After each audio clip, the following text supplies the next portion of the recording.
तुम्हाला माहीत आहे का, महाडमध्ये असे एक सुंदर मंदिर आहे जे गुहेत लपलेलं आहे आणि इथे इच्छा सुद्धा पूर्ण होतात. आज आपण तिथेच जाणार आहोत.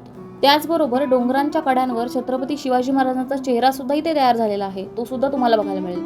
त्यामुळे व्हिडिओ शेवटपर्यंत बघा. वाळवंटकोंडी हे मानवनिर्मित नसून हे पूर्णपणे नैसर्गिकरित्या तयार झालेली गुहा आहे. हजारो वर्षांपूर्वी पावसाचे पाणी व दगडांची झीज झाल्यामुळे ही गुहा तयार झालेली आहे असं म्हटलं जातं. गुहेच्या आत पडणारा पाण्याचा आवाज आणि थंड वातावरण खूपच आकर्षक वाटतं. तसेच वाळवंटकोंडी हे वरदायिनी मातेचं खूप सुंदर आणि शांत, निसर्गरम्य आणि श्रद्धेचं ठिकाणही आहे. हे मंदिर खूप प्राचीन मानलं जातं. स्थानिकांच्या मते वरदायिनी माता ही ग्रामदेवता, इच्छा पूर्ण करणारी देवी असं म्हटलं जातं.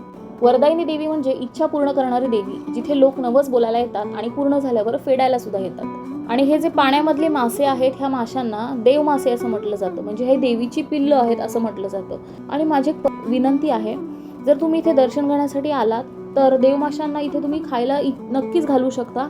पण खायला घालताना आपल्यासोबत ज्या प्लास्टिकच्या पिशव्या आहेत त्या कृपया करून पाण्यामध्ये टाकू नका.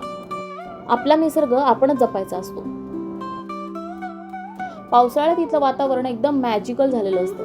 तुम्ही इथे जर पावसाळ्यामध्ये आलात तर काळजी घ्या, रस्ता घसरडा झालेला असतो, त्यामुळे सावकाश या. वाळवंटकोंडी या परिसरातून रायगड किल्ल्याचं सुद्धा दर्शन होतं. हाच तो किल्ला जिथे छत्रपती शिवाजी महाराजांचा राज्याभिषेक झाला. ते बघा, तुम्हाला डोंगराकडे जर नीट पाहिलं तर तुम्हाला काय दिसतंय? लोकांना डोंगरांच्या कड्यांवरती छत्रपती शिवाजी महाराजांचा चेहरा दिसतो.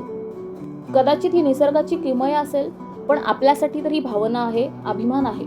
म्हणून हा भाग इतिहास, निसर्ग, अध्यात्म यांचा एकदम पॉवरफुल कॉम्बिनेशन आहे. अशा हिडन प्लेसेस एक्सप्लोर करायला तुम्हाला आवडत असेल तर चॅनलला सबस्क्राईब करायला विसरू नका. व्हिडिओ आवडला असेल तर लाईक नक्की करा.